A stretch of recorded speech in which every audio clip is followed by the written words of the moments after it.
was the last time, the 70s, the 1970s was the last time that the UK really had this kind of problems in the economy, with people not having enough money in their pocket really to basically to live on. Yeah. Okay, so my name is Hugh Monty Allwood. I'm of Jamaican parentage. I was born in North London, but I currently reside in South London. I've resided in South London for a number of years now. I'm a father, a brother, a grandfather, a mentor, a friend, a businessman, lecturer, athletics coach, author, spiritualist, I can never say that word, a part of a profession that has the top 1% of professionals in the UK. So I'm a qualified accountant. I qualified over 40 years ago. So I've been in the accounting space for a long time, and the business space. So I think I understand it. If you want to contact me, that's my contact details. I'll share those again at the end of the seminar. So my contact details are montyallwood@aol.com. That's my business telephone number, 07519895625.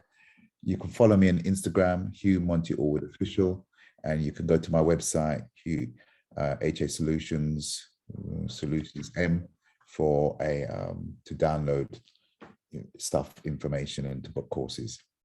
The seminar will give you tips to ensure finances are one less things to fret around. I know a lot of people are fretting about their finances at the moment, but hopefully at the end of this, you'll have one less thing to worry about. You'll have some tools to which to navigate your way around it. Okay. So this is basically what I'm going to cover tonight. I'm going to talk about history, where we are now, why we're here now. Then we're going to go into something a bit more specific, money mindset and goal setting. And I might be sharing other slides actually. So it's not just these slides. I've got other slides that I might jump in and out of, and other information I might jump in and out of. Cost of living issues, what are the issues out there? And then in that, 3 and 4 are going to be really together. So I'll talk about some of the issues and maybe some ways to navigate it. I haven't covered everything. There are the things that I can give to you. They usually come in newsletters or worksheets, or which you can download from my website, or you can email me and I send it to you. Support that's available, and then my other services that I offer. So my consultancy, my one-to-one services, my books and ebooks and worksheets that you, and then sum up. Okay, so that's basically what the evening is going to be about. Okay, so let's kick off on history. So those of you who have been around for some time may have remembered the slogan. This came out in the 70s. It was credited with Maggie Thatcher actually winning the election in the 70s. I think she was 79, she won the election. They had this great poster which said, "Labour isn't working. Britain is better off with the Conservatives." Well, really? Both are credited with winning the 1979 election. And if you remember, those of you who were around, that Britain was going through a turmoil in the 70s with the Chancellor turning back, I think it was Healy, turning back from Heathrow Airport to actually take the pound to ask for IMF, the International Monetary Fund, to bail out the UK. We had the 3-day working week.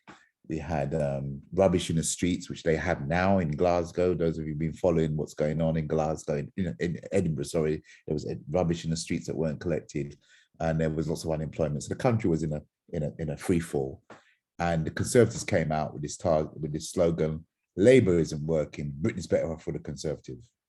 Well, fast forward to 2022, and the Conservative government, we're going through another leadership contest for Prime Minister, and this now you can change that to Labour isn't working. You can change that to the Conservatives aren't working. Tories isn't working. We got a situation where I was reading in the papers that some UK residents are scared to turn the kettle on. Millions are skipping meals in this cost of living crisis. So it's been called a cost of living crisis, yeah, because people just can't afford to live. More bad news. 1 in 7 elderly say they may be forced to turn off the heating this winter. Watchdog Ofgem says that homes with ratings F, I think that should say F and G, could see bills rise from £3,880 to £6,586 next year. So let's put that into context. A 6,586 bill divided by 12 is £548 a month. How are people going to be able to afford that? It's just ridiculous. Yeah, just think about that. £548 a month. That's a mortgage. Yeah, or top range car, maybe 2 cars. Yeah, for that amount of money. Sterling value has fallen as the markets get jittery about the UK economy. Inflation is out of control. Does anybody know what inflation is currently? Does anybody want to know what inflation is currently? You can put that in the chat. What's the inflation rate, please? Anybody can tell me what the inflation rate is, please?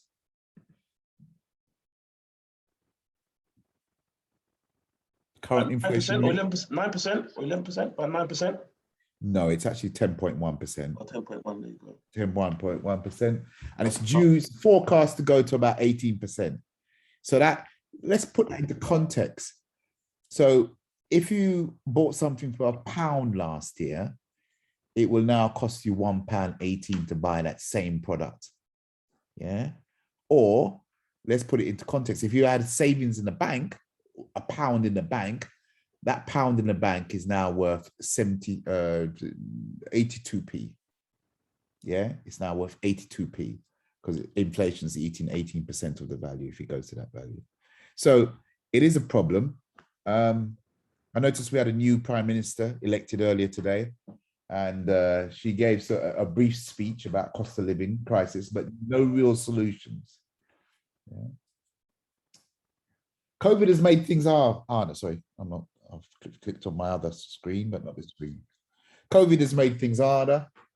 Yeah. People did save a bit in COVID, but also the pandemic has taken its toll mentally and emotionally on people. And it's also taken its toll on people's finances and how they view finance. Yeah. So we've also got the knock-on effect of Brexit on the supply chain. So because we came out of the EU, a lot of the agreements that we had with the EU in terms of getting stuff through the ports of Dover and the major ports in England, Felixstowe, etc., are now gone. And we're having a supply chain problem. We're having a supply chain problem in the terms of the paperwork that's required to get stuff into the country. So a lot of the food rises is also about the lack of supply. The demand's there, but the supply isn't. So there's a big supply chain problem at the moment in many areas. You know, I know many restaurateurs. Those of you like it, cocktails in the summer, pina colada, can't get pineapples. It's a major ingredient for pina colada. So, you know, that's just one of the problems that's out there. As I said, rampant inflation, 10.1%, expected to climb higher. Grocery bills increased due to the cost push inflation. So cost push inflation is where, what I'm talking about before, supply chain problems, also caused by the Ukraine-Russia war, and gas prices and energy prices, petrol, all going into transportation costs, means that all of that costs, what they call cost push inflation, has to be passed on to the customer. Yeah, and that's, again, is causing people to have less money in their pocket and things to be more expensive. The bank rate is currently 1.75%. This time last year it was 0.2%. So the Bank of England have tried to do things like raise interest rate to squeeze the market, to squeeze the money supply out the market in a hope of controlling inflation. It hasn't worked. Yeah. So this figure here is expected to go to maybe 3-4%. The knock-on effect of that is that if it goes to 3-4%, then everybody's borrowing it gets more expensive. Mortgages get more expensive. People pay more money in their mortgage because every time they put the base rate up, the lending banks on the high street. Sorry, let's go back. My fault. Where am I? Sorry. Very sensitive mouse that jumps around. Every time they put up the base rate, the Bank of England puts the base rate up, the knock-on effect is that the lending banks, the high street banks, pass those costs straight on to the consumer in terms of higher loans costs, higher mortgage rates, etc., etc. And it's quite funny. They pass on the costs of lending, but they don't pass on the cost to savers. So though the bank rate has gone up, and therefore you'd expect that savers would be earning much more, they're still earning pittance. It's still really, really poor. I mean, a year ago, it was 50p for every 1,000 you had invested in the bank, high street bank account. That's what you got after a year, which is just nothing really. Okay, so the minimum lending rate has been driven up, mortgages and other borrowing.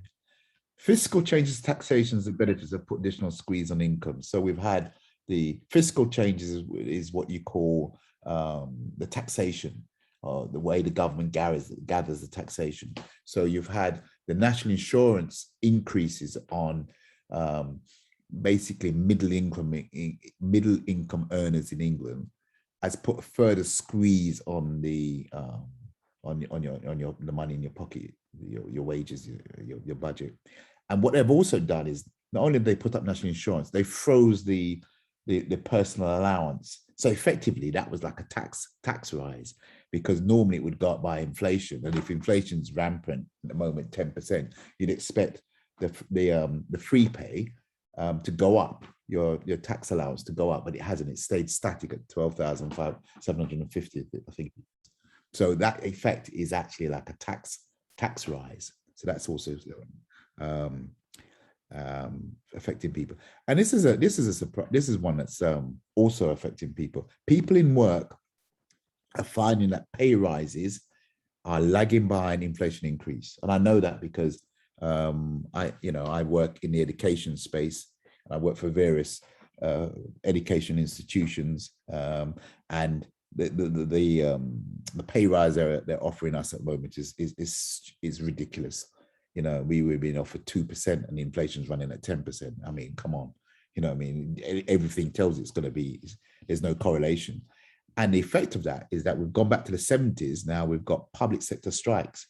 The post office is striking, BT workers are striking, rail workers are striking, everybody's striking. That was one of the features of the Labour government of the 1970s, that Maggie Thatcher came in and said she had to crush the unions because that was ruining the country. We've come right back to that same space.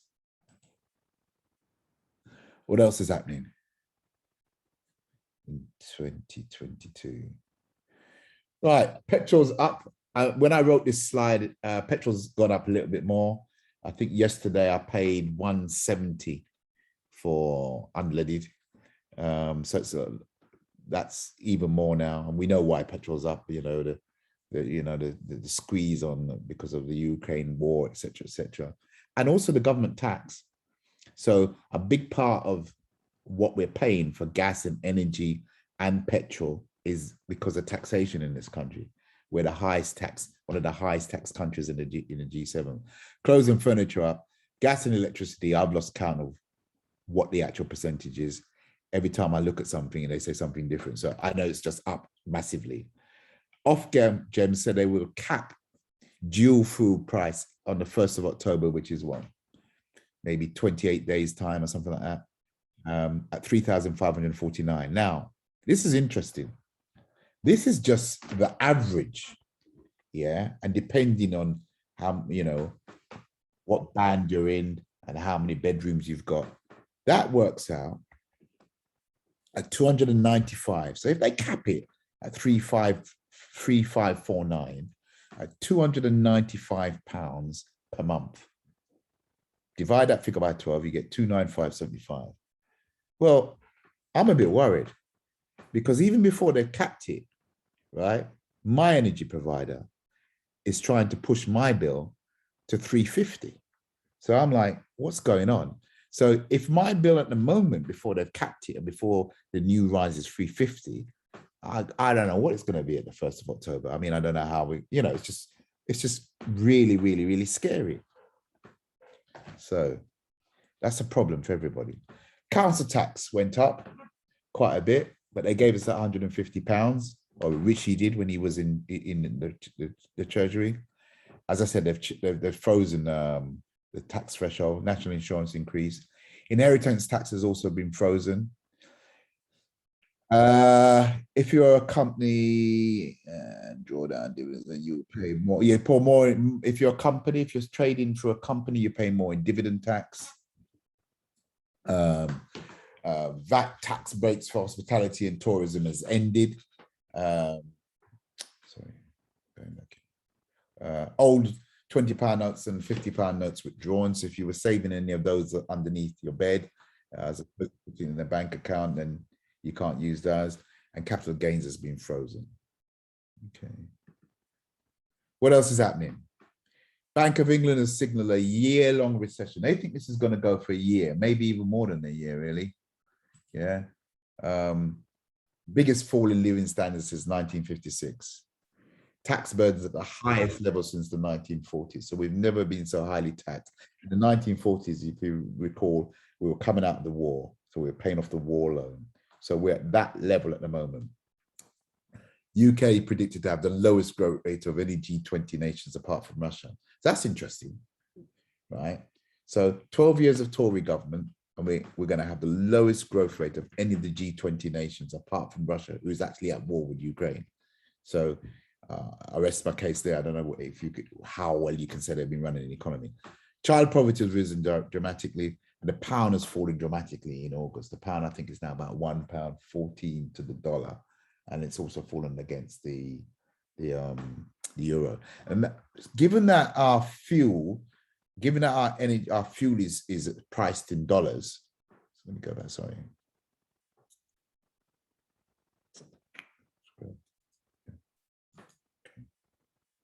Given that a lot of things that we import is priced in dollar, the pound falling against the dollar is bad news, because that would mean more cost push inflation. It would mean that things are more expensive.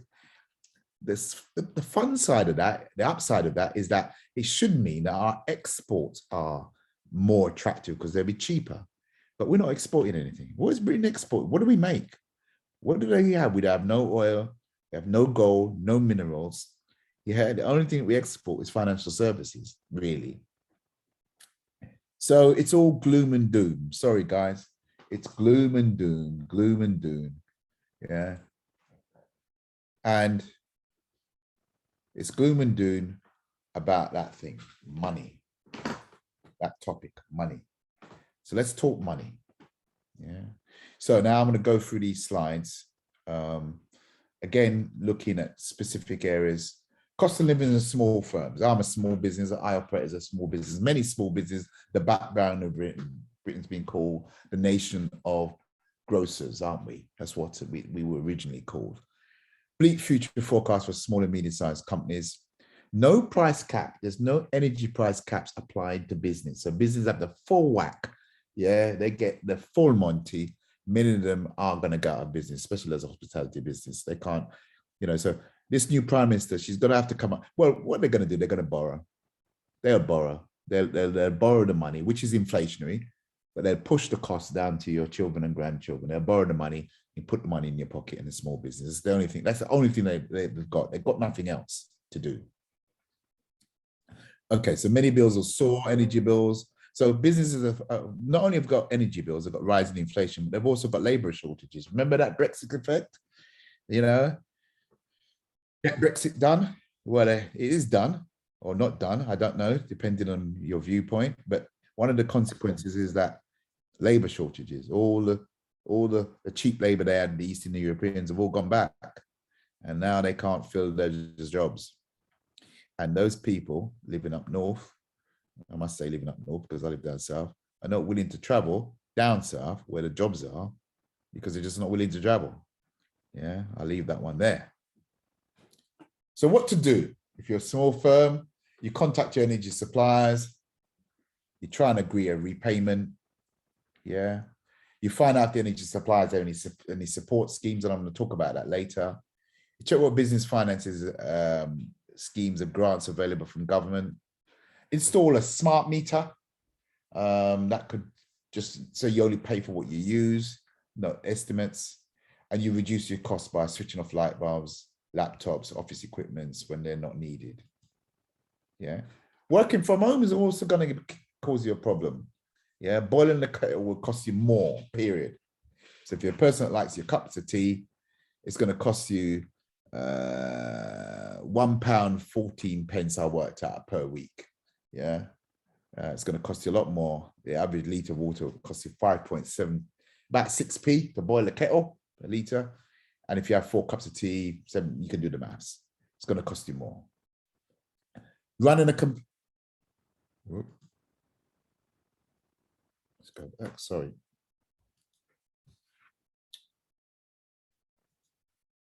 Yeah. Running a computer will cost you more. Yeah. Again, there's some figures there. When we download the slides, you can see the actual figures. Running a laptop is more juicier, but you only need to charge it for say 2 hours. Again, that's going to cost you more money. So anything that you use electrical in the home is going to cost you more, as well as heating the home. So don't forget heating the home and light, putting light and heating. It's also about the use. Do you know what the cost is? What it costs to run appliances? Does anybody know? How much does it cost to run your?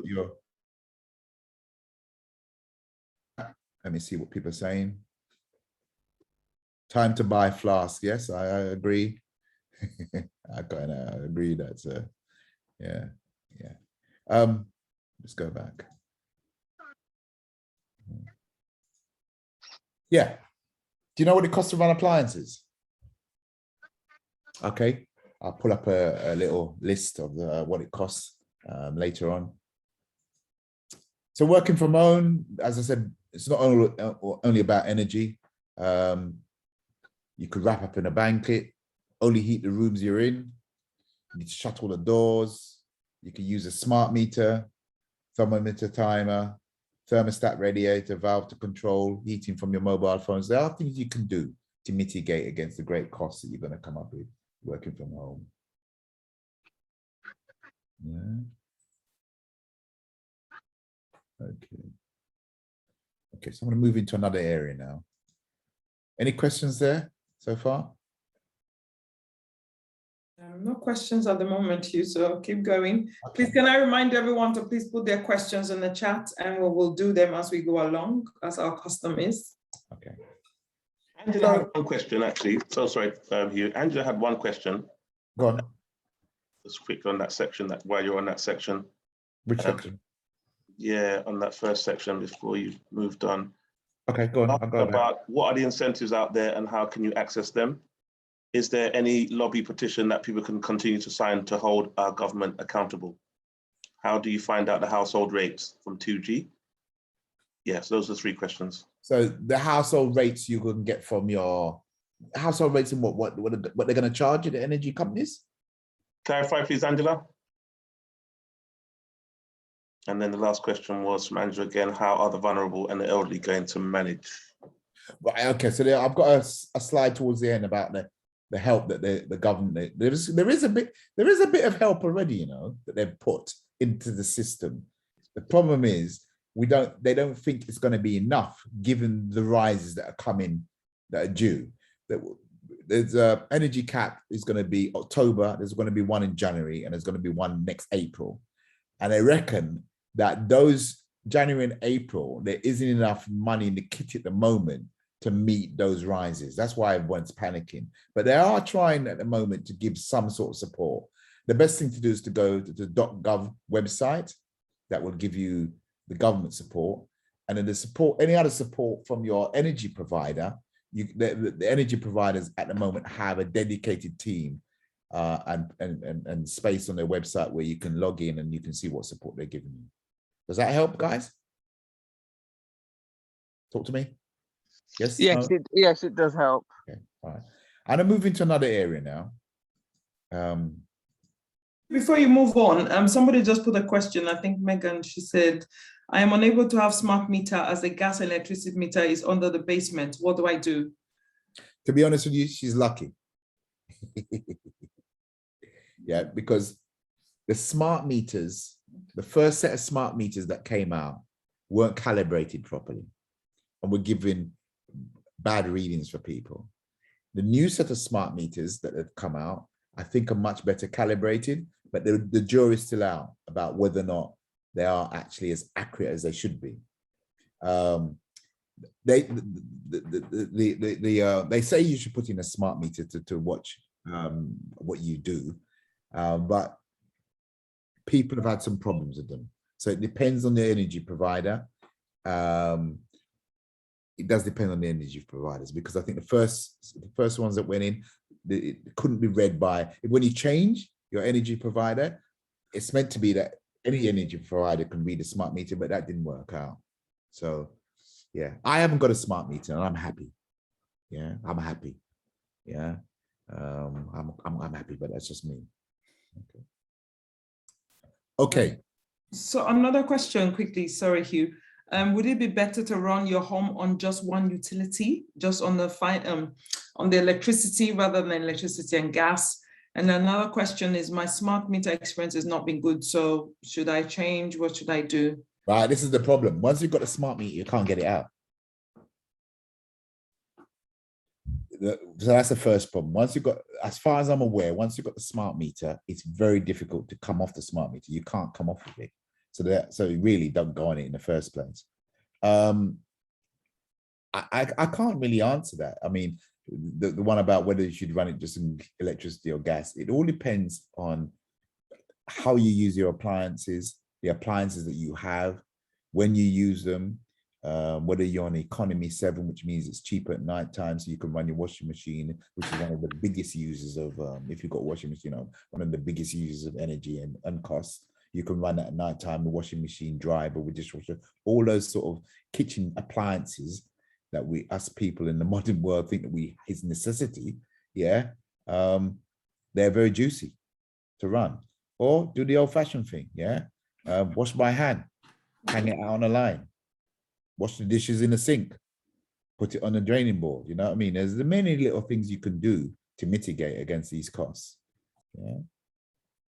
Okay, can I take these at the end, please? Because I just want to run through. It's a sequence. Yeah, that's fine. Take, and you can go. So one of the major things about money is the mindset of people, right? And people don't really understand that if your mindset is set in a certain way, you're going to suffer. You're going to have problems. So we talk about two basic mindsets you need to look at. A scarcity mindset. I'm not good with money. Someone else will take care of this for me. People with money are greedy. I'm not smart, talented enough to have enough, blah, blah, blah, blah, etc. On abundance mindset, I love learning about money. I can take charge of my finances. Money gives people the opportunity to contribute to others and make a powerful impact. I am always enough just the way I am. And the reason why I go to the mindset is because money is an energy tool. Money is an energy field. Yeah, it's an energy. So you attract, if you have a scarcity mindset, lo and behold, you're going to attract poor people in your life. Your friends will be poor and everything around you will be, I haven't got enough. If you have an abundance mindset, then you attract a completely different attraction out there. And that abundance mindset will attract people who are rich, people who are entrepreneurial, people who've got ideas, people who can do money hacks or whatever. You're in that space. So one of the things you need to do is to get your mindset in the right space. Yeah. And you might be in a scarcity mindset because you might have grown up in an environment where money was tight or whatever. Yeah. But you need to get out of that space. You need to get into that abundance mindset. Yeah. You need to set and achieve goals. Yeah. Build resilience and financial independence. Even in this pandemic, even in this cost of living, you still need to have that mindset. Yeah. You need to get out of it and stay out of it.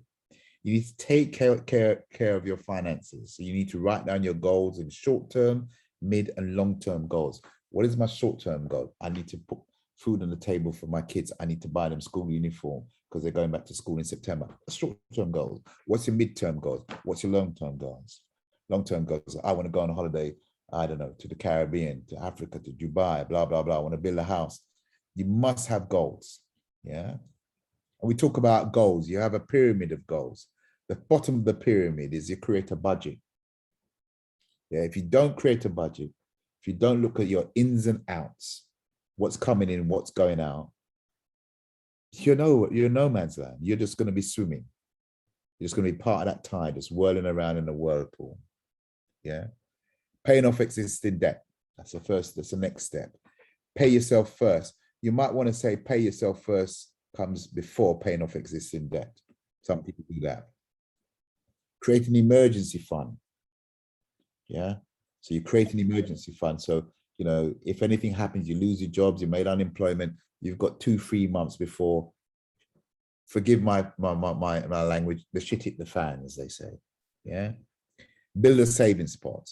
You must have your pyramid of goals. I've got many courses, fact sheets on this that people can access, obviously at a very small little cost. Okay, the other thing, when you're goal setting, they must be specific. I know you've heard this in many other, or you might not have heard it, but you should have. They must be specific. They must be measurable. Yeah, they must be achievable, realistic, and time-bound. Yeah, if your goals are not SMART, S-M-A-R-T, that spells smart, you're not going to achieve them. Okay. Financial goals are about making your money work for you rather than the other way around. So that is the financial goal. The money is working for you rather than you working for the money. When you get to that, you're in a good space. And people talk about financial independence. Financial independence is basically when you have 50 times your living costs. So whatever your living cost is, your living cost is, let's say £1,000 or £2,000 a month. You have to times that by 50 times.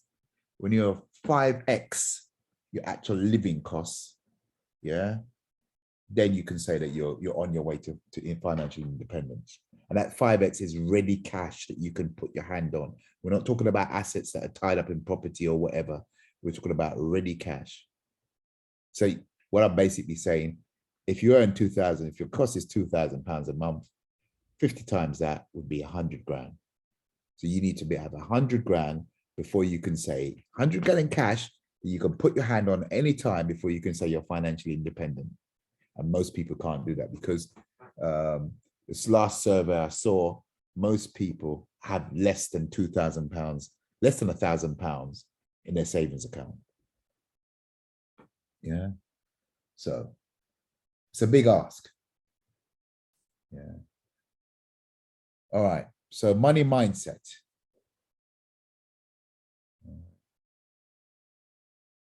It's a hard gig. Yeah, I'm just going to jump around some of the slides. No, it's a hard gig. Yeah. And it's especially difficult in this society where it's an instant society. We've got this Instagram society. Everybody wants instant gratification. You get a Zoom, you get same day delivery, streaming films, streaming music. Everything is instant. Yeah. You don't have the funds right now. They'll give you credit. Yeah, your credit card or pay now, buy later.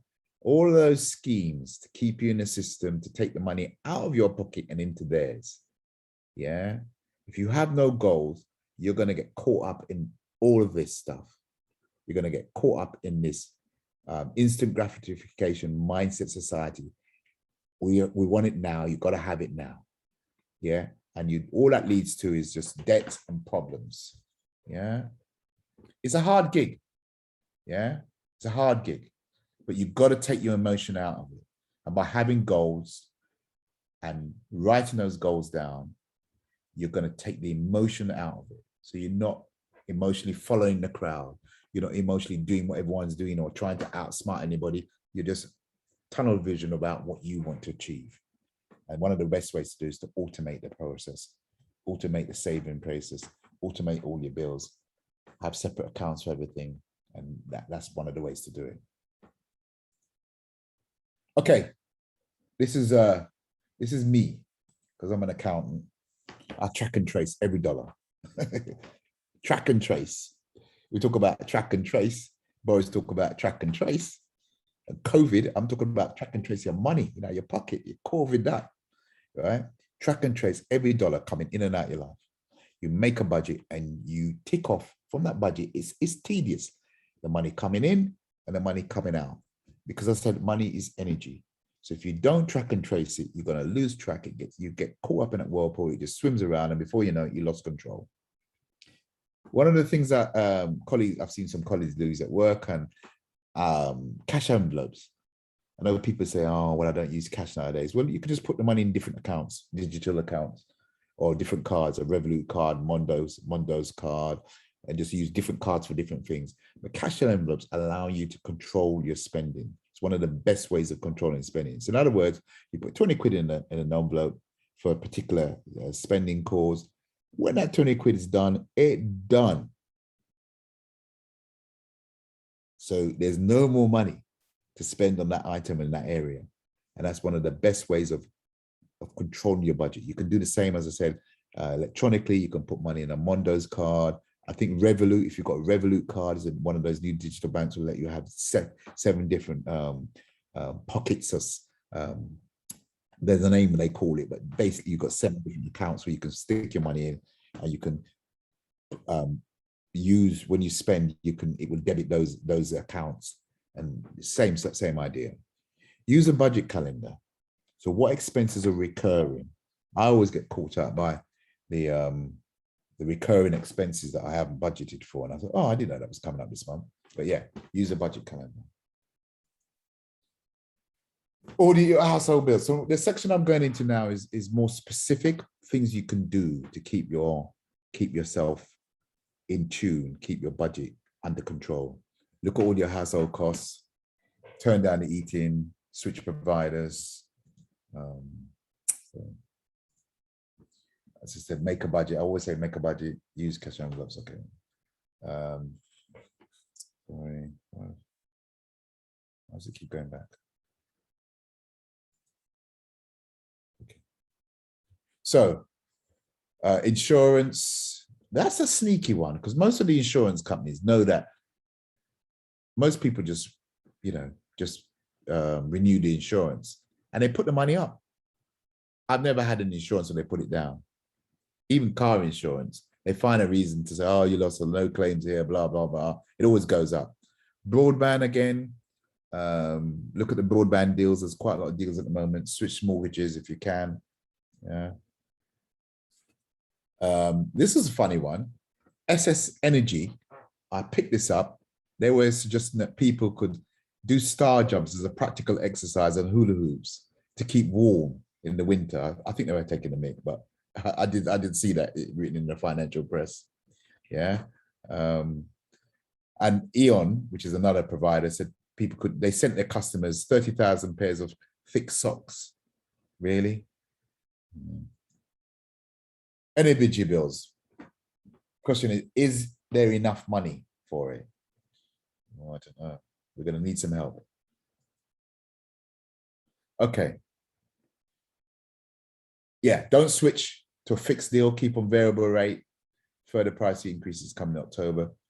Check energy savings like cladding, double glazing. These things are capital expenditure. These things I don't think you can do them this year to make any effect, but you could, long-term thinking, maybe check the cladding in your house, the double glazing, use apps like Hive. Hive is a British gas app that allows you to basically, I don't have an answer for that. Regulate your heating from your phone. So when you're out, you can turn off the heating and turn it down. Food and groceries are, when I wrote this a little bit earlier in the year, food and groceries are up 30%, but they're more than 30% now. Aldi and Lidl are the cheapest, but they have a limited range. We've got the biggest food price rises since 2012. Everything's gone up. It's not just food, breads and cereals. Right across the food has gone up in everywhere. So what can you do? You can use shopping lists, create meal plans. I meal prep my lunches going into work. I've gone out bought the lunch, weekend, make it, take it into work. It's much cheaper than buying a Pret Manger sandwich, which I call Pret Mortgage because it's a ridiculous price for a sandwich and a drink. And if you want to save money, buy items near sell-by date. Yeah. Another money traps, subscriptions that are hard to get out of. You know, all these subscriptions where it's easy to subscribe. They take your long card number of your debit card and they attach the renewed subscription to that. And you try canceling it. It's a nightmare, especially these digital platforms that came up in COVID, create ebook from here, create this, create that, and it's just a subscription. You try canceling it, it's a nightmare. So be careful of that. It's a money trap. Delivery charges, yeah. Delivery charges, again, that's another cost that's been passed on to people. And the dark patterns, the behavioral scientists, the way the page is laid out online, be very careful because they have it laid out in a certain way that it triggers certain stimulations in your brain to spend, call for actions to buy. So again, you have to be careful. Going out is a luxury now. A pint costs what, £7.50 in central London. Yeah. A round could easily cost you 60 quid if you're buying a round for you and your friends. By the time you factor in travel costs, if you did that every night of the weekend for the year, you could be £3,000 down. So again, think about low cost options, maybe going to the park with your friends, grabbing a few beers from the supermarket might be a lot cheaper. Yeah. Savings, even in the pandemic, you must have savings. Yeah, and I've got, again, savings schemes. I'll show you at the end. There's a couple of things I need to show you at the end. Savings schemes, saving plans, which are quite easy to use.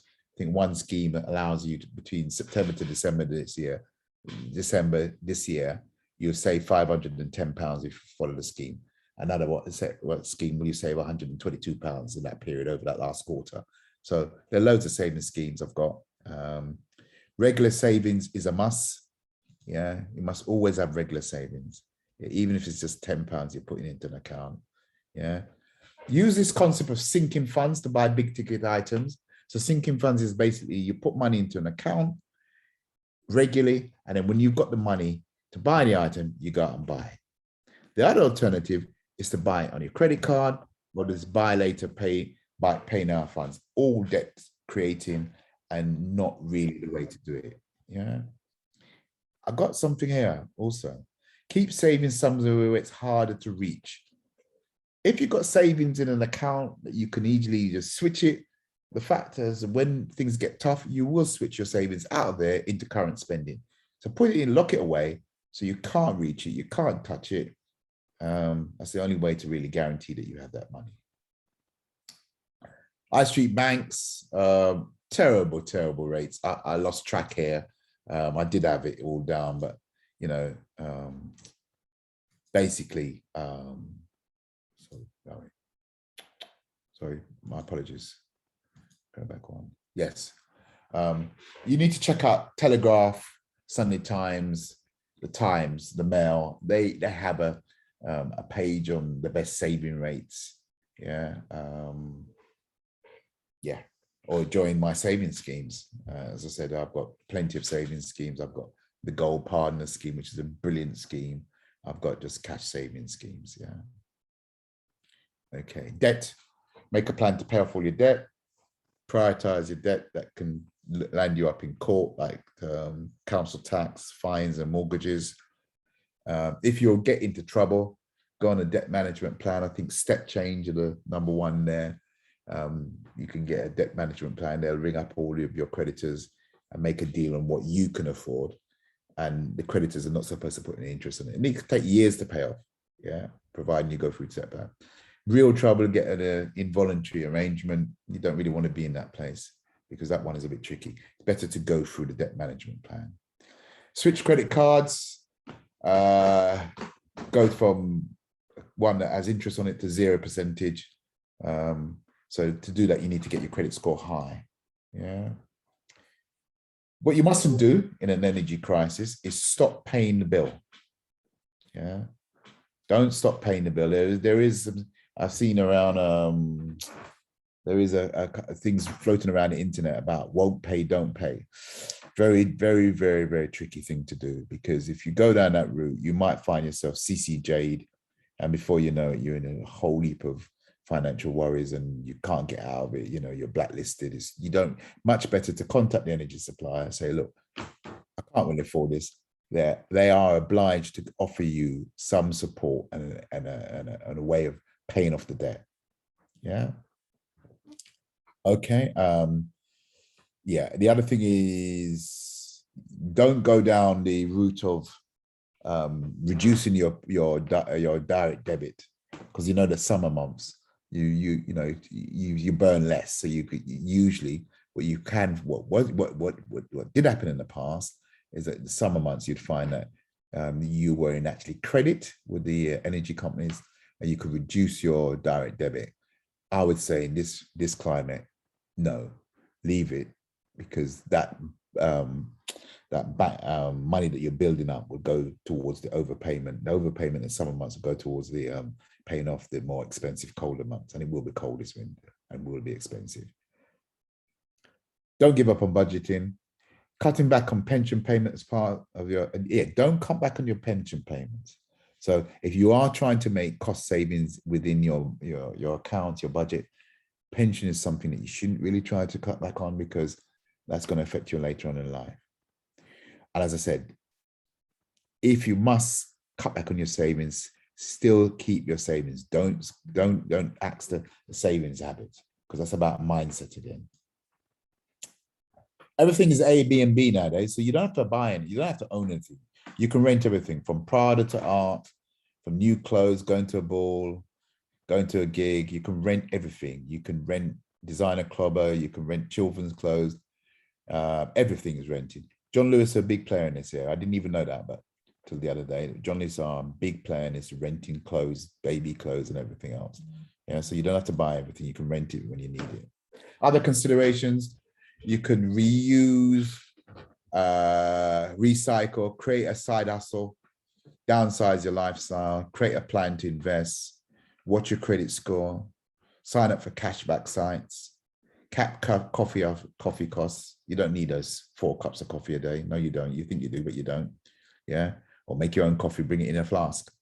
Sell off old junk, work for yourself. If you're thinking about retiring, or if you're at retirement age, make sure you've written a will and arrange a lasting powers of attorney in case anything happens to you. You need 2. You need a health power of attorney, and you need a financial attorney. Yeah, power of attorney. Use equity release. That's another thing you can do, is to boost income. If you've got equity in your property, you can release some of that equity, take the money to live on, do what you need to do, and it's repaid when you die or you move into care. They're called lifetime mortgages. You have to be careful, because some companies, by the time you've done that, you might find it completely wipe out all your equity. Yeah, by the time they've added the interest, because you don't actually pay anything. It's just added to the bill and just eats into the rest of the capital. You can usually take out 40% of the value every 10 to 12 years. What you taken out for 10%, 40%, because that interest to it will actually double. So just remember, just think about that before you do, but it's one way out of it.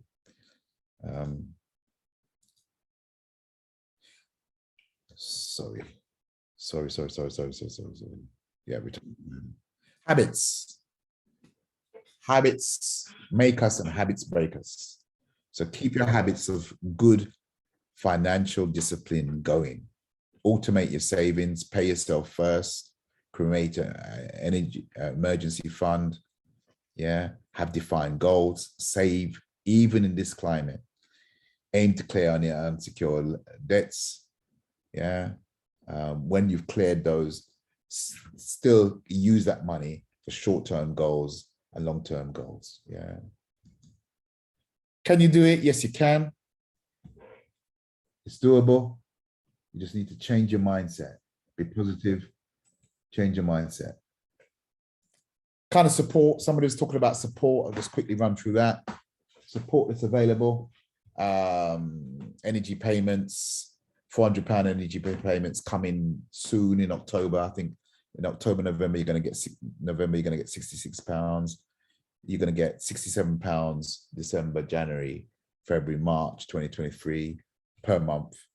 There's pension tax credit. People on pension tax credit, they get an extra allowance.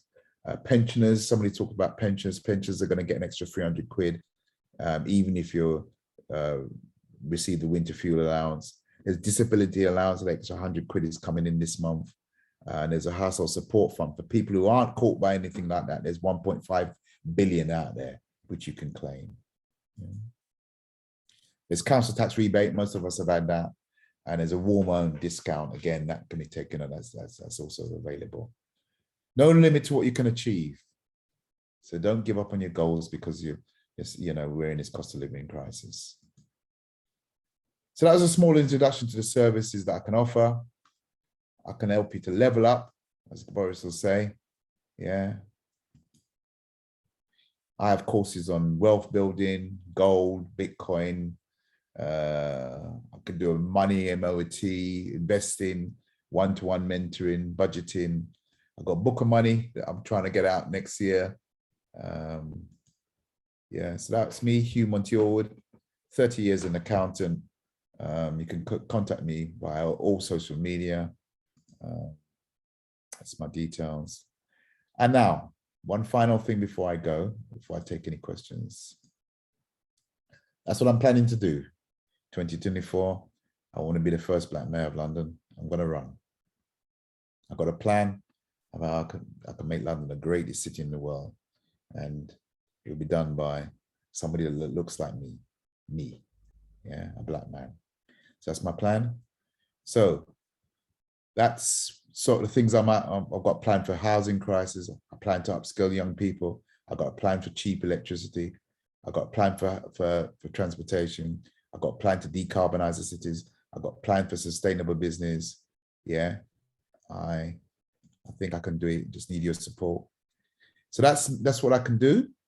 So how are we doing the questions?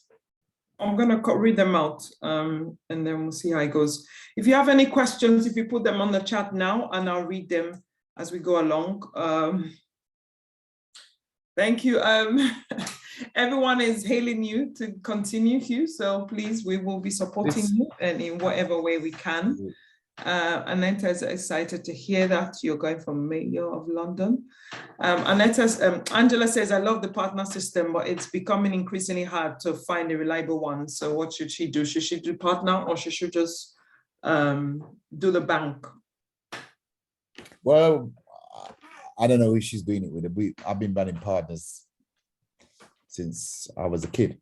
When my mum was running partners, and I've got 2 gold partners going at the moment. And they're working fine. Yeah, so it is about trust, and it is about systems. I've got a system that works, and it seems to work. Everybody gets their gold. Every 2 weeks, somebody gets their gold, and it's fine. Yeah, so I can't really. Community savings schemes like partners are essential, and it's not just about the partner. You can use it for other things. You can use it for buying property.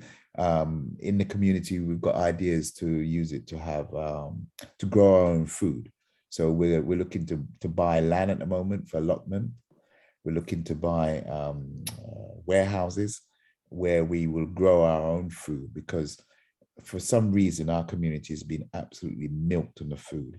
You go down the high street and the prices they're trying to charge you for yam, banana, and all the stuff that we eat is just ridiculous. Mm-hmm. So why should we do that? And they're making massive money, because I live in Croydon, the local high street where I live in Croydon, they've opened up another one. There must be like 10 food shops.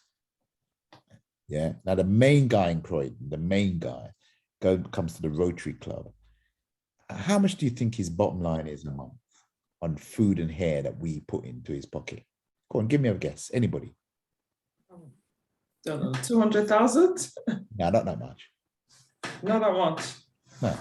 100,000 a month? 100,000 a month. Wow. He has 7 greengrocery shops and 5 hair shops in Croydon. 100 grand a month. He does most of the black dances and takeaways and that lot. 100 grand a month. That's 1.2 million pounds a year. Now that money is not coming into our community. Yeah, so we need to fix up. Yeah, we need to fix up. This is just to stop. This is one of the savings plans that I have. Yeah. So basically every day you save a different amount, £1, £2, £3, £4, £5, £6 per week. But it goes up and it just goes on a day. So in September you could save that. You're trying to share the screen. You're trying to share the screen, Hugh, because we can't see it. I'm not sharing? No, not shared yet. I can see it. I can see it. Oh, okay. All right. What is needed? Okay. I haven't stopped sharing the screen, you know. No, you have to stop sharing the slides and then put the Excel documents. That's what you're talking about. It should be. No? Can you see the Excel document? No, I can see what is needed. We can still see your slides. Okay. So Okay. can, 1 minute. Mhm. Let me go back to no. I've probably lost it now. Where am I? Oh, okay. Let me see.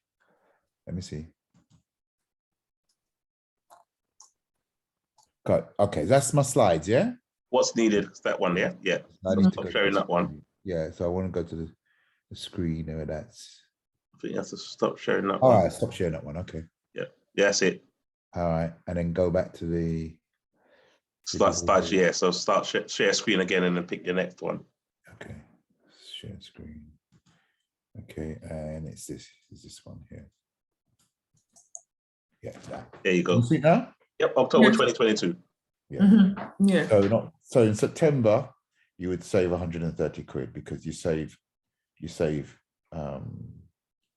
the days. You start on a Sunday £1 and you go up to Saturday. So £1, £2 is incremental. And it just goes on the days. So that you would save that in September. No, October. You're on October, so you need to go back to You September. save that. November you'd save that 119.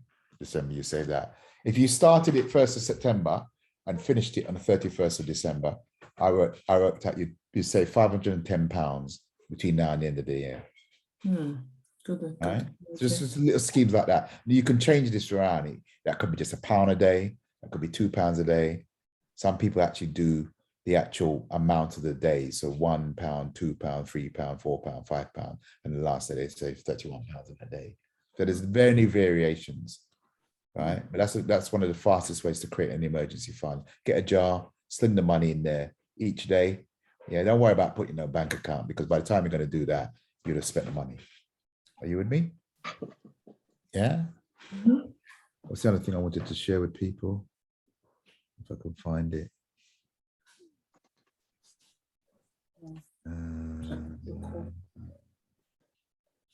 The thing about the appliances costs, where did I put it? Yeah.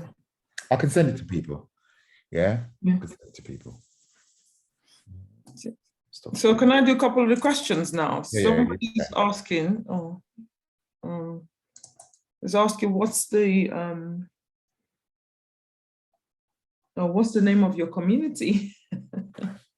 Which community? What respect?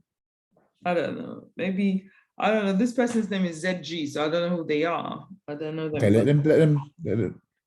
Can they ask me personally? They can speak. They can unmute themselves and speak. Unmute yourself, please. ZG, I can see you. Yeah, hi Huey. Hi everyone. Oh, yes, you mentioned something Zita. about the community. Yeah, doing your own food or whatever. Yeah. What's the name of the community?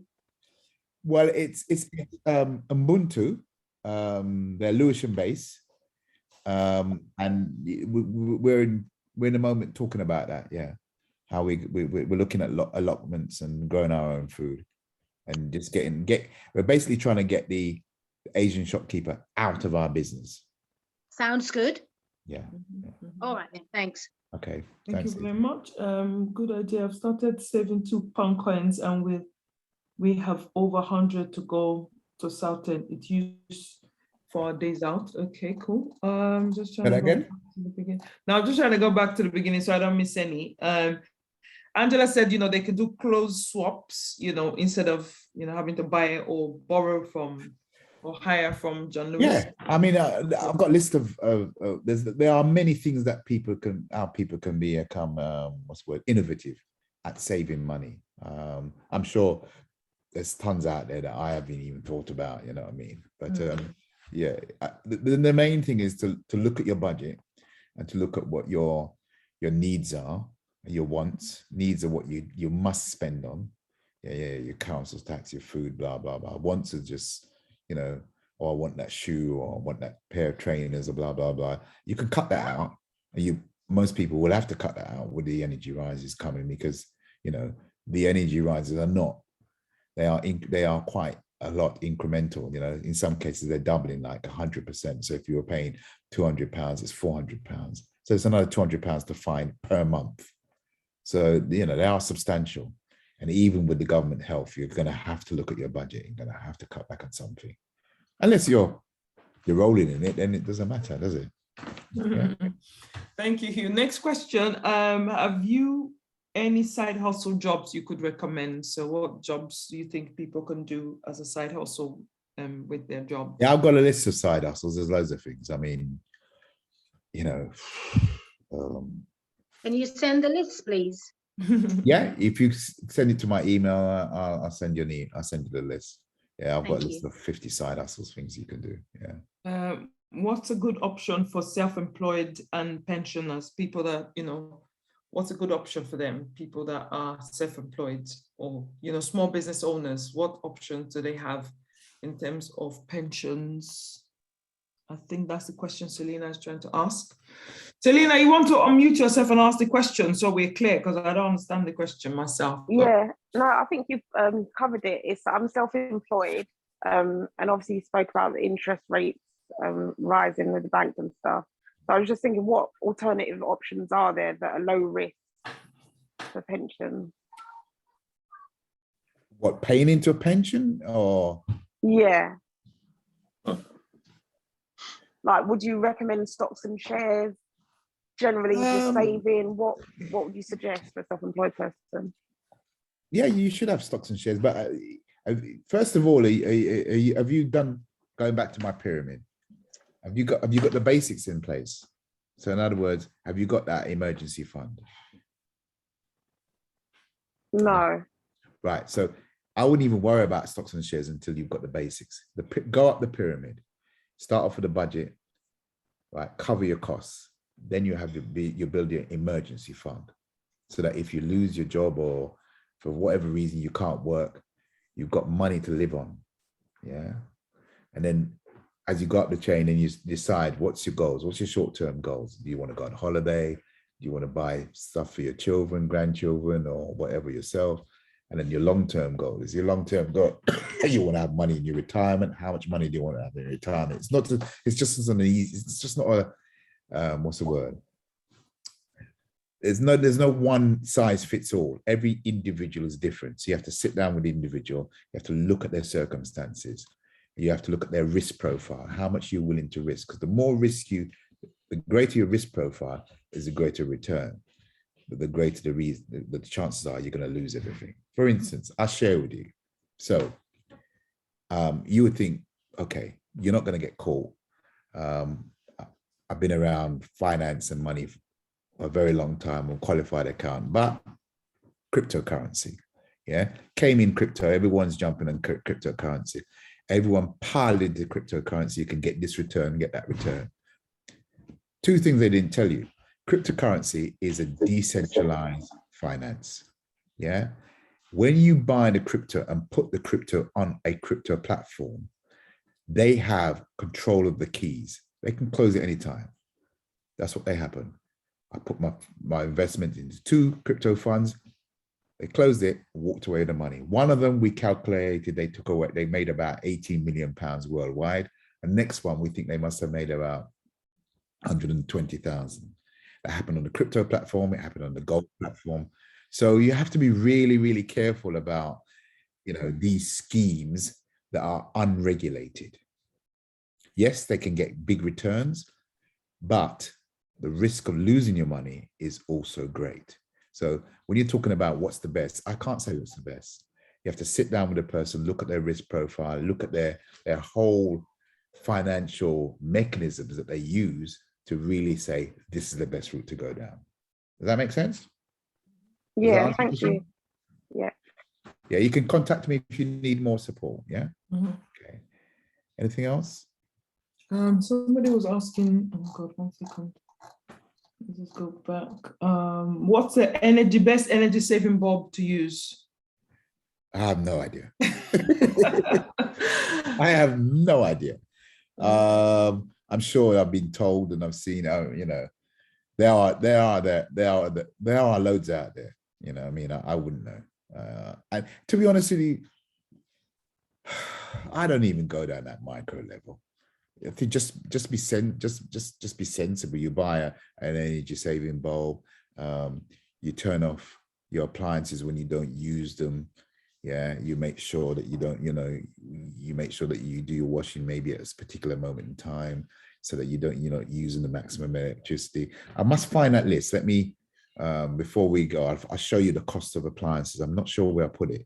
That's why I can't. While you're doing that, Hugh, I've just seen an answer. Greg just answered as a qualified electrician and certified inspector. He just answered that question to the best energy saving bulb. He said they're LED bulbs. So I guess any LED bulb would be the best for your energy saving, because it has low wattage and it gives you maximum illumination. So you get maximum lights, but for the least amount of wattage, and they last, I guess, a pretty long time, or much longer time than your conventional bulbs. So whoever was asking about the best energy saving bulbs, then you've got LEDs. Absolutely. I've got a couple. I can't find it. Chicken shop. I can't find it. Can't find it at the moment. The cost. Somebody's asking a question about, when you talked about the power of attorney, and you said, The power of attorney or whatever. Power of attorney, yes. And health one, and the other one. What was the other Financial. one? Okay, financial. Yeah. So you need. How does that work? Because people are asking that question. You need. Yeah. So one of the major problems that people are finding is this power of attorney, because if you're married or not married, or you're living with somebody, and you don't give that person the power of attorney, financial, and something happens to you, or you need to go into care, they can't access your finances. And if they're the person that's paying all the bills, you're stuffed. Now, what's that GMTV girl that her husband? What's her name? You can see her face. I can see her face. Oh, the husband is in coma. He's been in coma back. That's what happened to her. What? Everything went through him, and when he got sick, she couldn't do anything. Kid Gallery. Yeah, that's the name. Yeah, she can't do anything. She couldn't do anything at all. She couldn't access anything to get anything sorted. So you do need two. You need one for finance, another one for health also, because if you become incapacitated, I can't say the word. If you become unable to, because of health, to make rational decisions, you need one for health, about what health care you're going to have. Yeah. And that's in addition to the will. Yeah. So you need, and they're quite expensive. I think they're about £1,000 each. So you can get your will written for about, I don't know, £100 sometimes. Yeah. Sometimes you can even write it yourself. Sometimes 100 quid. But those two power of attorneys are expensive. They're about £1,000 each to get it written properly, to get everything written in trust, etc., etc. Yeah. Someone is asking, do you provide that service? No, I don't. But I know people who do. Okay, so you can give us some information about that. Thank you. Somebody said avoid laundry times 4 p.m. to 7 p.m. You need potentially save a few pennies. Do your laundry in loads, so you wash in the morning, during the day. Yeah, I mean, you can do it in loads. You can wash at 30 degrees. I think 30 degrees saves you more money, rather than 40. So there's lots of little hacks that you can use to save money on laundry. Marcia, you got your hand up. Fire away. Yes, I was saying people can look out for the free will writing service that comes up ever so often. Every October. Yeah. Yeah. Yeah, it's coming up soon. I mean, Yeah. they do the basic stuff, but you have to be careful and all, because sometimes if you've got complicated issues, yeah, you need to make sure that everything's written correctly and written in a way that it can't be challenged. And some of the free services is just standard templates, and they just insert your name and figures in there. Yeah, so Right. it does work if you've got one of these, you're gonna give it to one person, baby, and there's no other contention. There's your only relative that you're gonna leave everything to. It's fine. But if you've got more complicated issues, they don't work. You do need to go to a solicitor or a financier person who will be able to advise you. Yeah? Sure. Okay. All right. Anything else? Any more questions? If you have any more questions, you can raise your hand and we can let you speak. I'm just checking to make sure. I think. So what's your advice regarding the blackouts that the government is proposing? My advice. Candles. Exactly. I have no idea. I mean, Candles. to be honest, to be honest, I deal in the financial side. I wouldn't, but I would use candles, or you can go out and buy those camping stuff, etc. That's even a way of, maybe if you're worried about using electricity to cook on, you can buy one of those portable camp. I've seen that being done recently. You buy those portable camping little stoves with little gas cylinders. You can buy those quite cheaply. So you're only using what you need when you need it. Yeah. I've actually been purchasing over the years, actually from COVID started. I've actually been purchasing a series of torches and batteries. The ones that the LED torches that you have to say with the better illumination, and lots of batteries, and just putting them down. So if there does come, we're actually prepared, because I think a big key to what you're saying here is preparation. Yes, prepared for any reality. Well, yeah, and there will be loads of advice in the media if it comes to that. Yes, you need to do that. Yeah. Carlene, I can see your hands up. Go on, Carlene. Go ahead. Sorry, good evening. Good evening. I'm not sure if you can help. What happened? I was working full time and I have a child with special needs. So I got his money, like if daily, and I do save it in my name because it come in my name. So I was saving it, and I was getting daily. When I cut down my hours, I started to claim the tax credit. But because I got this saving in my account, they found out. So, but now I'm only doing like 18 hours per week, and I have to be paying my full rent and everything.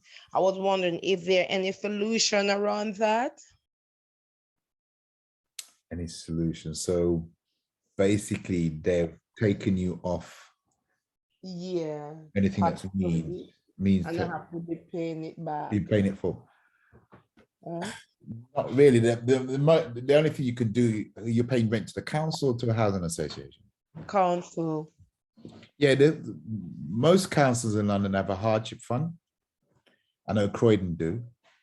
So you could go to the council and tell them your situation, and they can usually do something for you, reduce some of your rent or something like that. Yeah, you should be able to be saving on your council tax and all, surely. Pardon? In your situation, you should be saving on your council tax. And get some discount. Get some discount. You can get discount on the council tax. I get no discount. I get nothing at all. Because someone was saying to me, once you have a child with special need and then get daily, you should be paying council tax. So is your child at school age? Is your child at school age? Is your child? Yeah, he's only 10. So has he got an education health plan? Yeah. Okay, so whoever organized that, a social worker that organizes it, go to that person and tell them they should be able to help you and point you in the right direction to give you some more support. Yeah, because each borough has a different level of support depending on where you live. But support is available out there. So I wouldn't bury my head in the sand. I'll go to the Citizens Advice Bureau. They will tell you exactly what's available in your area. Mhm. Okay. Okay. Thank you. All right. Okay. Anybody got any more specific questions about budgeting? And anybody got any specific questions about budgeting? How do Yeah. you like? Yes. How can you budget when, first of all, you don't have enough coming in? Really, because you're buying the essential things anyway. You're not overspending.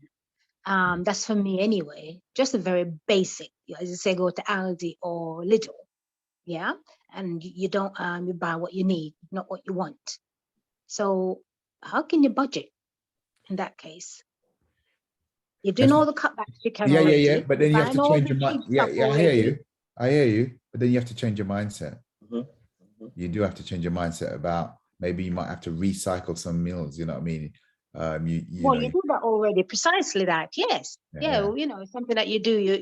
You cook enough. Okay. So yes. right. So if there's not enough coming in, Mm. what do you need more of? Well, that's what we're saying. The Money side coming in. hustle job that So you need a talking side about. hustle, or you need a second job, or whatever. Yeah. I mean, many of our parents, when they first came to this country, took more than one job. So it's only our generation feels so we just have to have one job. You know what I mean? You must, if you basically haven't got enough to cover, you need more income. You need to go and find it. Absolutely. You need to go out there and create it. You can't bury your head in the sand. You need to get up and do and there's no pride in it. You know what I mean? I said, I've said to my missus, and I say all the time, if everything was to collapse around me, I have no pride. I will go and sweep the streets, clean the toilets. I don't care. I'll do whatever it takes to put money on the table for me and my family. I hear you, but then on the other hand, say you're doing 40 hours a week already, okay? The problem is people working in London, but the pay per hour is low, whereas the rent is expensive, and we know obviously council tax and gas and electric is going up. So it's not that you're not working. Some people already have 2 jobs, yeah?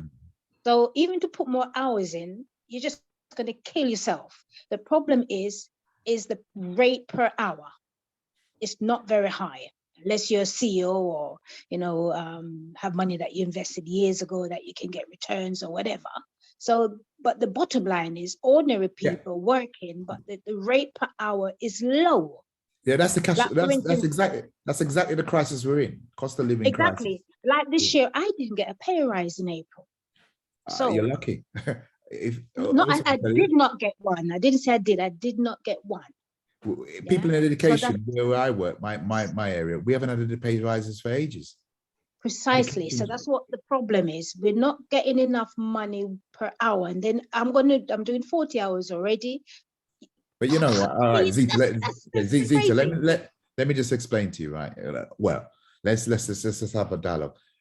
There are things that people can do, right? For instance, right?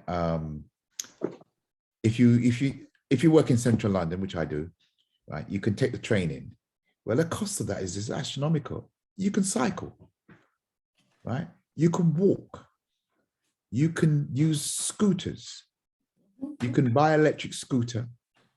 You can charge electric scooter, and you can drive, and you can take that into town. So there are ways around it. You just have to sit down, be quiet, be still. And you should know, because I know that you're a Christian lady, God will give you the answer. And there are many, many creative ways out there. So, it is a matter of just standing back and just thinking logically, what can I do? Yeah. There is a way around the crisis. Yeah. I totally get it. I'm in the same position.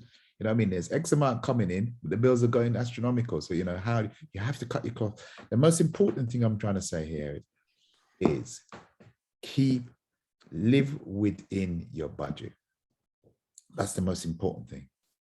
Live within the budget, and within that budget, have room for savings. Yeah. And if you have to cut out other things, because when it come out the other end, you will see the benefit of it. You'll be able to do what you need to do. Yeah. That's why I love what you said, Hugh, about, the mindset and choosing which mindset you're going to adopt, whether you're going to have a poverty mindset, which is like a problem mindset or an abundance mindset, like a solution mindset.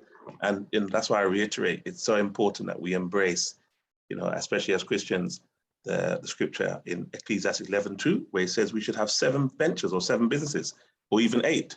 So that way, if you, that lady, God forbid, if you lost your job because you've sold a lot of your time for money, but God forbid, if you lost your job, then you'd have a lot of time on your hands and you'd have to reevaluate how you value yourself, how you value your time, and what you'd use that time to be doing. And it will force you to go inwards. Then you realize that you've actually got skills, you've actually got talents that you haven't put to use. You've only just sold your time to get paid, but now you've got to actually look at your talents. And you've got God-given talents. Maybe you can cook. We find a lot of people on our prayer line, they have cooking skills that they've not utilized. And they can cook, and a lot of people haven't got time to cook, but they want to buy food. And people are always going to buy food. No food business will never get out of business. You can cook. Maybe you can sew. Maybe you can type. There's so many things that you can do that you haven't actually tapped into. So you've got a lot of gifts and talents that you haven't utilized. And when you start to get into your abundance mindset, you'll start to look at what abilities, what creative abilities that you actually have and that you've not used. Because like I said, if your job was taken away from you tomorrow, you would still have to find a way to make money. I'm sure you're not going to go and want to be on food banks, but God has given you the gifts. He's given you the gifts. He's given you the talent. And now today he's giving you the information. And as you rightly said, he's got about 100 different side hustles. There's so many things that you can do in addition to what you already are doing, but it just depends on where your mindset is at. And you just want to be a person that just receives, or you want to be a person that's actually contributing and utilizing what you've got. I'm sure you've got some talents that if I was to put you on a spot, you'd say, you know what, yes, I can sew, or yes, I can cook. What can you do? For something. Keep talking, Bishop. I'm looking for something. I might find it in a minute. And yes. But yes, that's essentially where we're at. And this is why we're encouraging everybody on the line to always, to really get their businesses together, get their ideas together, no matter how small. Where we are in our precinct, from a business perspective, when COVID came, before COVID came, there were some businesses in the car park next to us. And every time we tried to park there, the guy will come and say, no, you can't park there, you can't park there. All those businesses have gone. But what they've been replaced with is new food businesses. A guy's come in there and he's set up an industrial kitchen and he just hired out about 20 units to all these brand new food businesses. They've just set up their food businesses. They've got about small little units. They're paying about £1,000 a month. And they've just got these motorbikes, Uber Eats, Deliveroo. They're just coming in, collecting food and shipping out food every day. I was like, wow. Delivery and food deliveries is really big business. Big. I didn't even realize. I went into, I think it was Morrison's or Asda, and Uber Eats are now delivering stuff and food from Asda. So there's still opportunity for people to get contracts for stuff they didn't even think about doing before.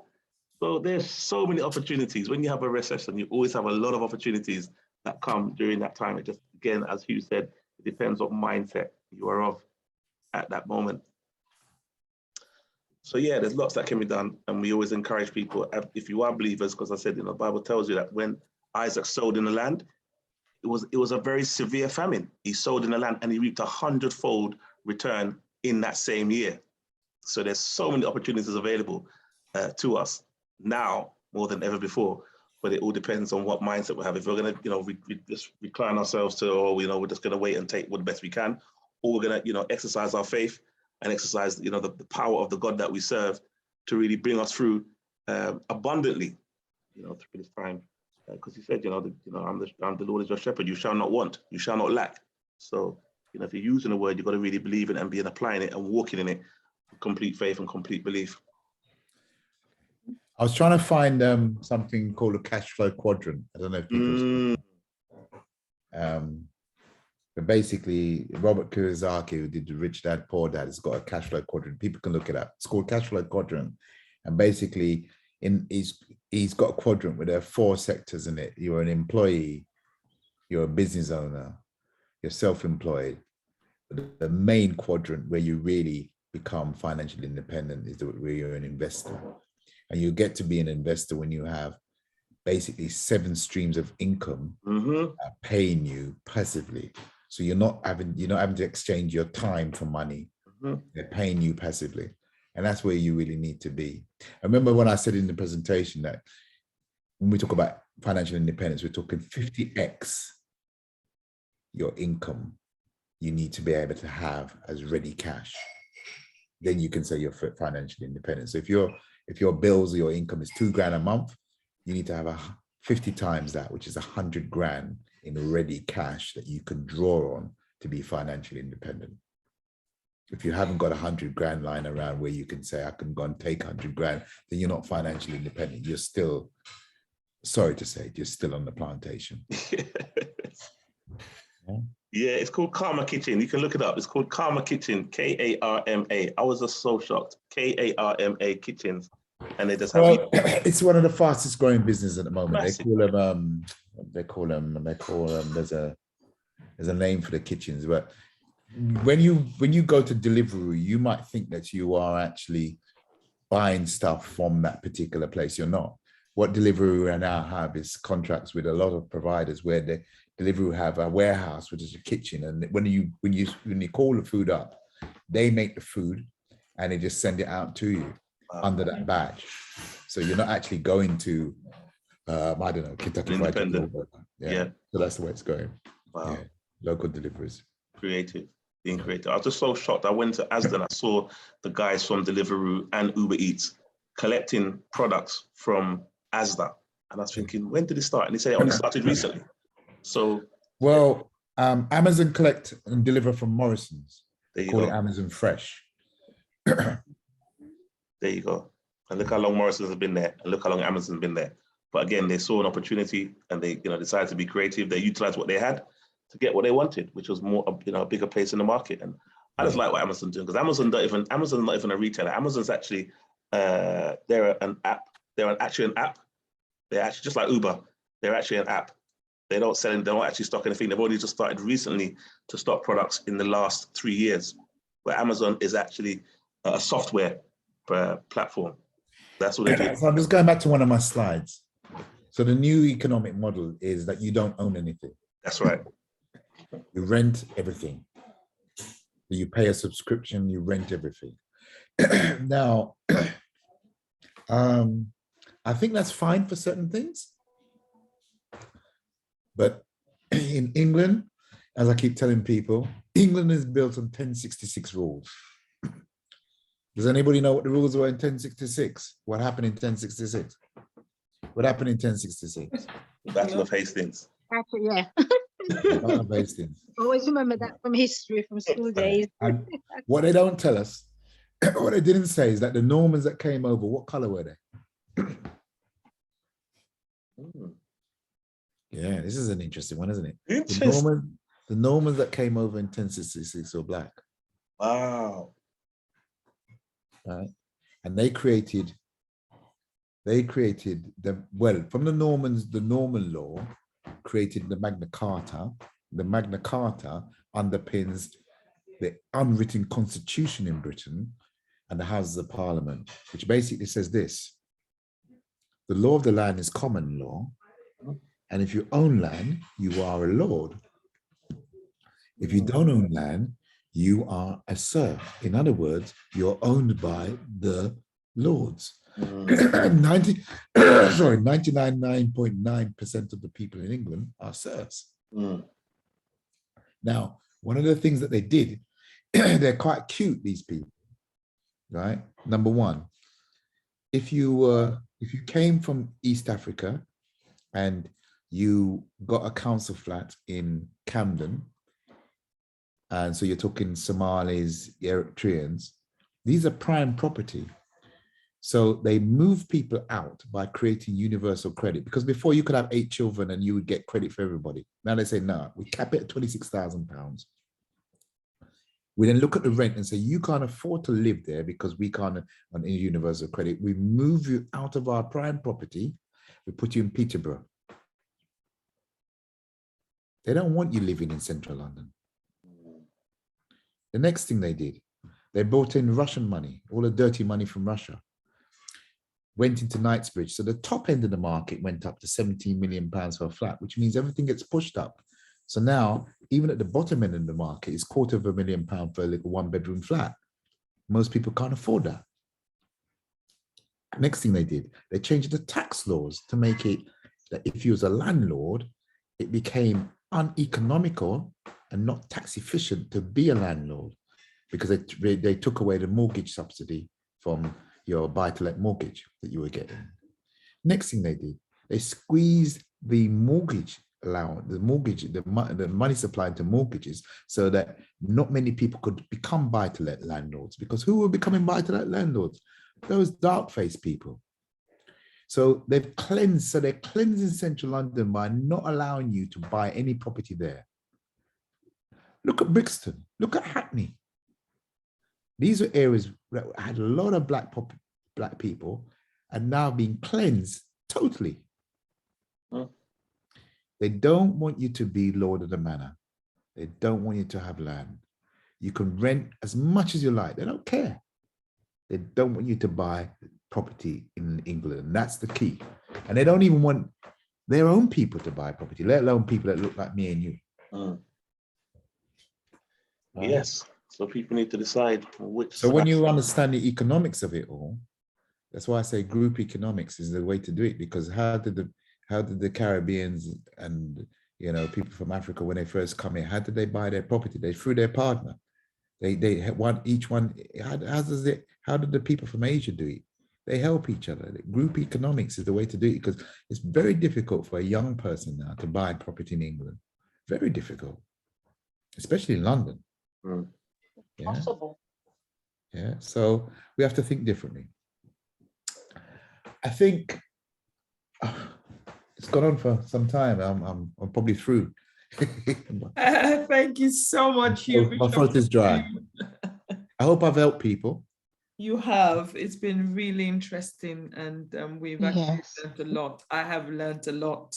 Yes. I haven't been listening to the news for months, so this is really good news for me, I swear. This is really nice. Bishop, over to you. Beverly, what have you got from it, Beverly? Sorry, What did you get? Beverly, you speaking to? Tomlinson. Oh, no, I've been listening to everything it's saying. It's really good. A lot of the things that he's saying, I started to put into place. Good. And I just saw that Joy Bell's put up about the Pentecostal Credit Union. That's how we bought our church, and that's how lots of people bought their churches and things. And I really, they're very, very good. I made sure that my daughter, my granddaughter, and friends joined them. And also, the Monzo, you can also save on that. So I've been doing that for a number of years as well with my daughter and my grand. We all each do that and save, but we save like a set amount every day. So you can do that. I must admit, I don't tend to do. I am still a bit wary about electronic stuff. I'm still a bit wary. I like to go. I like face-to-face contact, because if anything happens, I can go in there and cuss Jamaican bad with them. Yeah, I can go in there and just tell them whatever, and get. I'm a bit wary about, because what I find with a lot of the digital stuff, it's faceless. Yeah, so true. Right, and the problem with it being faceless is that if they decide to pull the plug on it, you're stuffed. As I explained to you, me and loads of friends piled into Bitcoin and cryptocurrencies, and we got our fingers burnt. Yeah. I lost serious money. Hugh, is it possible for you to share your card, the slide with your contact details on there, because people are asking? I am. I've got it. But please, maybe hold on a minute. Please. Let me go back. And while he's doing that, if anybody can put their hand up, if they've got any additional things to contribute to just add on to what Hugh shared with us today already, just like Beverly has told us about the Pentecostal Credit Union, I had no knowledge of. I've learned so much about the side hustle, the energy saving bulbs, poverty mindset versus abundance. I love all that. If anybody's got anything else they want to contribute that can add value to what Hugh's already shared, so that people can have some additional takeaways. And I also love what you shared, Hugh, this slide here with the daily saving, that the emergency fund saving. I think this is phenomenal, and you can put any amount there on every day. That is fantastic. Once it's done, once you put it down, you can start at £5. Wow. The key to it is the habit, because habits, we are what our habits are. So when people talk about, somebody was talking earlier about, money not coming in and not having enough, you have to change your habits. And you will know that, habits form, and it's not easy to change a habit. So once you do something on a regular basis, especially after 21 days, the 21-day rule, blah, blah, blah, et cetera, the habit starts to become, that ritual starts to become in your system, in your subconscious mind. So by saving on a daily basis, it brings that habit in. You know what I mean? My young daughter's just finished her degree and she's just got her first paycheck. And I said to her, right, okay, this is the bad news. I'm going to confiscate some of that from you. She went, what? I said, yep. Daddy's going to confiscate it from you. Not in a bad way. I'm going to invest it for her. But what I'm saying to her is, look, you're not going to spend everything that you earn. Yeah. And I was trained by some Jewish accountants in the city, right? And one of the things he did, I mean, this is what he did for me. So I was a 19-year-old boy coming out of sixth form. I'd blown my A levels. He took me on as an article clerk, as a trainee accountant, and he took me down. It was in the Strand. Took me down the Strand. He opened up a bank account for me. He took me up into Regent Street. There was a store called Austin Reed. He opened up a gentleman's account for me so I could get my suits. Yeah, and he said to me, Hugh, my boy, you never live on more than 90% of what you earn. That's how you become rich. So from that age, I got that in my head.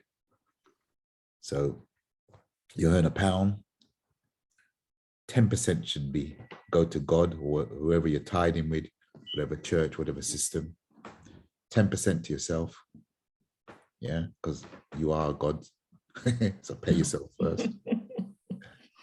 And then 5%, 10% on whatever you want to do. So there should be, and then what's left, there's also a margin about what's left, how much of that should be geared towards mortgages, etc., etc. The Jewish community have it down to the T. That's why they're that rich. They now have to manage money. Yeah. Well, we just tend to step in willy-nilly and, we want to show off, we want to drive the biggest car and have the flashiest clothes and the best jewelry, and we're broke. But we look good. Yes. Brilliant. Anyway. Fabulous, and that's so true. I think I'm through unless there's any other questions. That's my contact details. Oh, you haven't you put a slide up for the December. The saving fund, the emergency fund saving plan. Oh, no. Let me stop sharing then, and let me come back. So, thank you, everyone, for those people that have been sharing good and useful information. I don't know how we can capture this, but Croydon Credit Union. It's the oldest credit union. Can you see that then? Guys, can you see this? Not yet. No, we can't see your details yet. Start sharing again. Well, we still got people's hand up. Marcia, you want to ask a question? We'll contribute. No, I want to say the solar lights that you use for the garden, you can use it in the winter to save your energy. Why not? Yeah. Why not? Wow, Can you see my contact details now? I tell you what, if you can't see, let me put it in the chat. Yeah. Copy it, drop it in the chat. Yeah, Joy Bells, you've got your hand up. You want to say something to us? Yeah, I was just wanting to say to you that the face-to-face banking has been phased out now, slowly. Yeah, it is. Yeah, it is. Yeah, so we've got to form our own banks, like the Pentecostal Credit Union. It was one man, Carmel Jones, that started it, and he made it possible. Well, good luck with that one. Been trying with people for years. They won't let people of color have may I interrupt? It is a man of color, and there's other places that are starting it up in Leeds. It's only the other day FSA got involved with him and he beat them. There is a way to do it. I'm just wanting to say, because I work in that field, I worked in that field, and I know people that have started one up in Leeds. It starts off with a partner and then they move into something else. Okay, fair enough. I mean, my understanding is that licensed deposit takers in the UK, there was no Caribbean, as far as I know, bank. JN Jamaican National are allowed to take money in Brixton, but although they're allowed to take money, the savings account is actually reflected in Jamaica. It's not in the UK.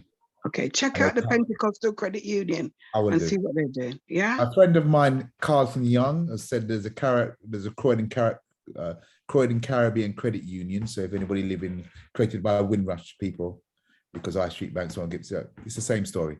They generally don't really allow our community to have a banking fraternity, and that's deliberate. We've tried many times, many people have tried, and yeah, just go around the system.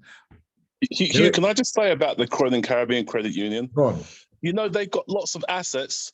They're short of customers who want to borrow money, so they need to make that money work for them. So if anybody's interested, they actually have the money there in the bank. They just don't have a high street presence. They don't have a presence in the community anymore in the way they should do. So, you know, people should look them up. Well done, Carlton. So there you are. There's a community scheme that people can, down in Croydon where we live, or anybody live in South London. I'm sure Carlton can put the details in there, or people can contact me. I can get in touch and give you the details, no problem. Yeah. Yes, Carlton. There is another way. There is another way. Can I just say another way, which we can become our own bank? It's a risky way. So in the crypto world, there's something called DeFi. A DeFi basically means decentralized finance. Now, in the crypto world, you can become your own bank, which is one of the reasons why the established banking fraternity do not want crypto to succeed. Because in that world, you can actually, there's a way of actually lending, borrowing against the cryptocurrency, and you can actually become your own bank. You don't need to go through the normal system. It is risky, I must say, but there is a way of doing it. And there were people in America that were doing it quite in a big way. So that's another alternative if you want to go down that route. Anything else, guys? I think we've answered all the questions, Hugh. Thank you so much for your time. We can call you back again another time for a different topic, Hugh. And I'm sure you're willing to come back and see us again. Same time on a Monday. Let us know what time you can come and do another topic. Or I don't know. So I have finance products. I'd also tutor if you've got any children you want to tutor in finance and business, accounting. I also I've got a food business, drinks business, and I also an author. I don't know if you can see this. That was my book. Can't see his books. Can you see? Can you see it? No, let me share screen. Mm-hmm. Here we are. So this is my book. I wrote this book. Believe it or not, I wrote this book 20 years ago, and it's still relevant today. Oh God. Come on. Can you see this, guys? Is it just a blue screen at the moment? It's just your face we're seeing. I don't know. Bishop, can you see it? No, you see. You're not sharing. Can you see that now? No, No? just No. Okay. Right. Why can't we? Why is this screen screen? All right. Share screen. Yeah. Okay. So if I share screen and I go to, okay, so let's go here and let's pull it up. Hold shift for multiple screen windows. If you have multiple screens open, when you go to share again, you have to actually click on the screen that you want to share. So maybe you should delete some, maybe you should close some. Okay. What I'll do is I send the book title to Osa, and then she can share it, with people, because I've lost it now. I can't find it. That's fine. Thank you so much, Hugh. We hope to see you again soon, very, very soon. It's been a pleasure. I hope I help people to navigate, give them some hope there about how they can navigate this cost. I know the cost of living is going to be tough for people, especially the people with families, young families who are going to find it. If you've got single households, single parent households, they're going to find it incredibly tough to navigate this through this. So any help I can give is going to be good. All right. Okay, people. Thank you so much, Hugh. Thank you very much, everyone, for joining and for staying to the end. and we appreciate you. We're here again tomorrow morning for prayers at 6 a.m. So if you would like to join us in the morning, that is very good. We would like to see many of you. And for those people that... Please, send the link. Can you send the link for the prayer group? Oh, yeah, we'll send the link for the prayer group. We can put the link on the chat now. Well, you know what? Let me put my number on the chat, and then you can take my number, and I'll send you the link from there. So,